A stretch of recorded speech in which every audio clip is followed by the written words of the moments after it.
सागर भैया, दरवाजा खोलो, जल्दी खोलो। अरे घनश्याम, तू यहाँ, वो भी इतनी रात को, बात क्या है?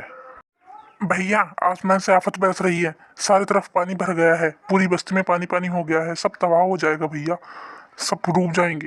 अच्छा, कोई बात नहीं, ऐसा करो, तुम सबको यहीं पर ले आओ। ये घर बस्ती से बहुत ऊंचाई पर है, यहाँ कुछ नहीं होगा जब तक मैं उनके रुकने का इंतजाम करता हूँ। ठीक है भैया, बहुत बहुत धन्यवाद आपका।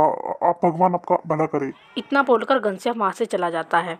दरअसल जिस बस्ती की बात चल रही थी वो ठीक उस पहाड़ी के नीचे बसी हुई थी, जिसमें कि एक छोटी सी झोपड़ी में सागर अपनी पत्नी और बच्चे के साथ रहता था। कई साल पहले सागर भी उसी बस्ती में रहता था, लेकिन किसी गैर बिरादरी की लड़की से शादी करने की वजह से बस्ती वालों ने उसे वहाँ रहने से मना कर दिया, जिसकी वजह से वो अपनी पत्नी को लेकर उस पहाड़ी जगह पर आकर रहने लगा। लेकिन जब बस्ती वालों पर भयंकर बारिश मुसीबत बन के बरसी तो सागर ने एक पल भी नहीं सोच विचार किया और उनकी मदद करने के लिए तुरंत एकदम हाँ कर लिया, जबकि उसकी पत्नी को ये बात रास नहीं आ रही थी। मैं कहती हूँ कि क्या जरूरत है इतना महान बनने की। ये वही बस्ती वाले हैं जिन्होंने तुमसे नाता तोड़ने में 1 मिनट भी नहीं की थी।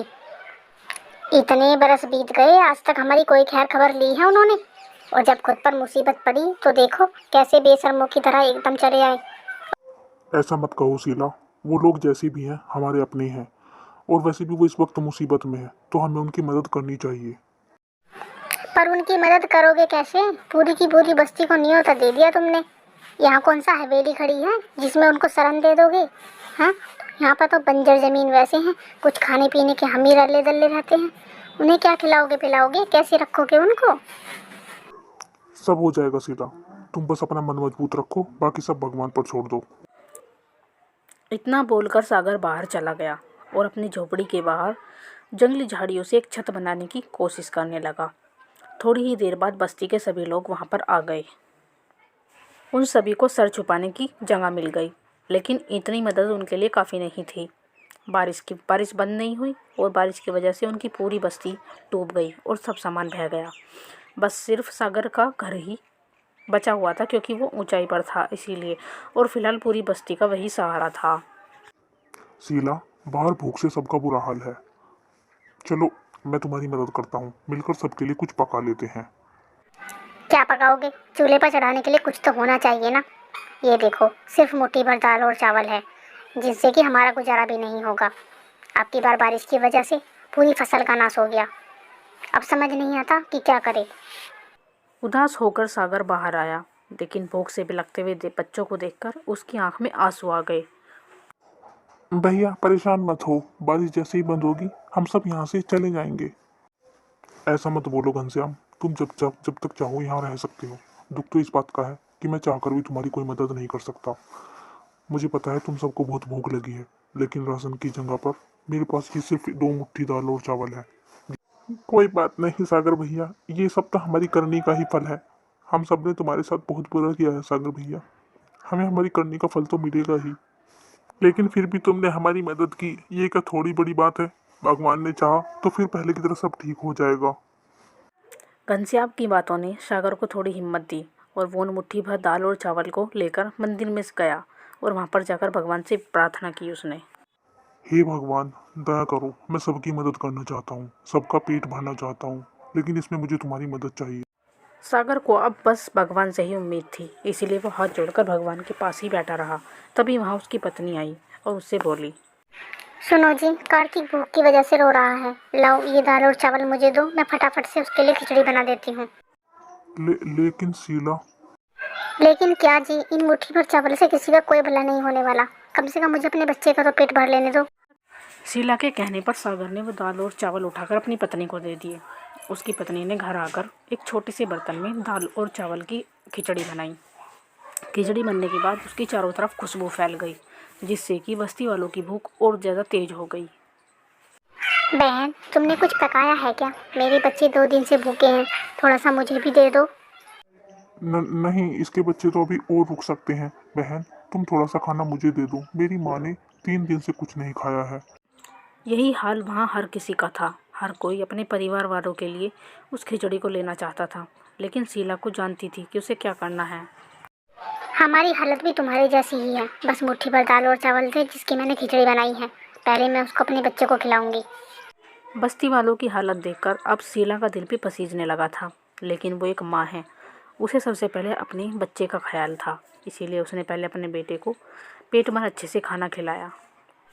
सुनो जी, कार्तिक ने अच्छे से खा लिया है, थोड़ी सी खिचड़ी बचा कर रखी है मैंने, आ जाओ खा लो। नहीं शीला, ऐसा करो तुम खा लो, तुम्हें भी तो भूख लगी होगी ना।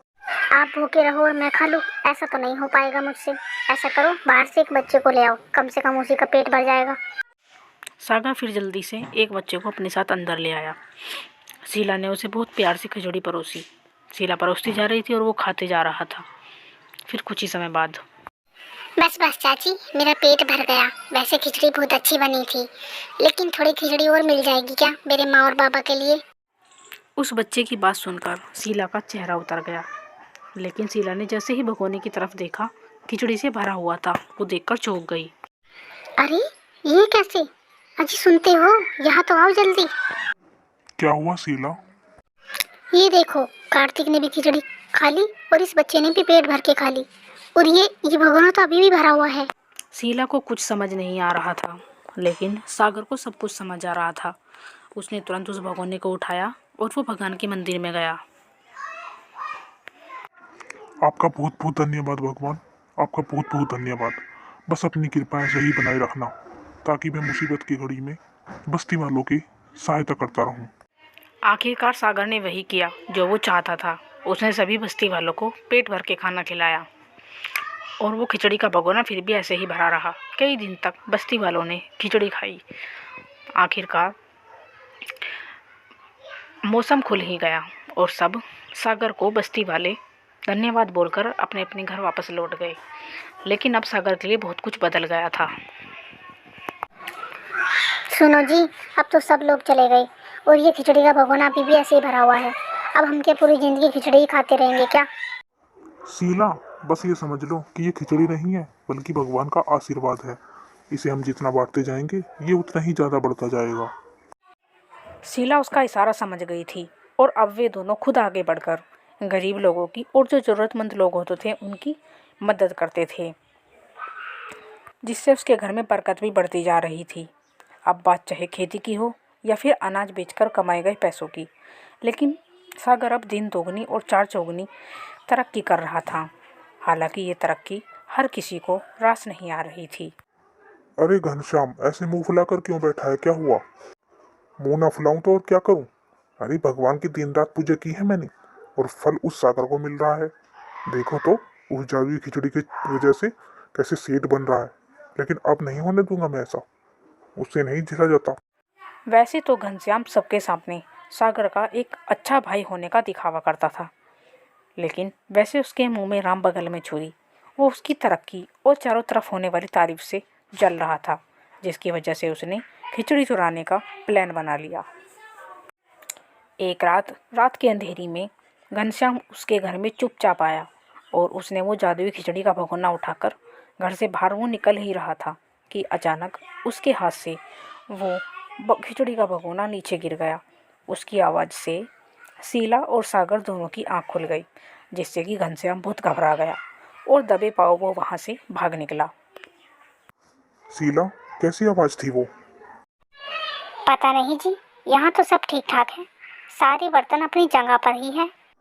अच्छा, और एक बार देखो तो जरा, उस बर्तन में खिचड़ी है क्या? हाँ, खिचड़ी का भगोना तो ऐसे ही भरा हुआ रखा हुआ है। सागर ने एक बार फिर भगवान को शुक्रिया अदा किया और फिर वो दोनों चैन की नींद आराम से सो गए।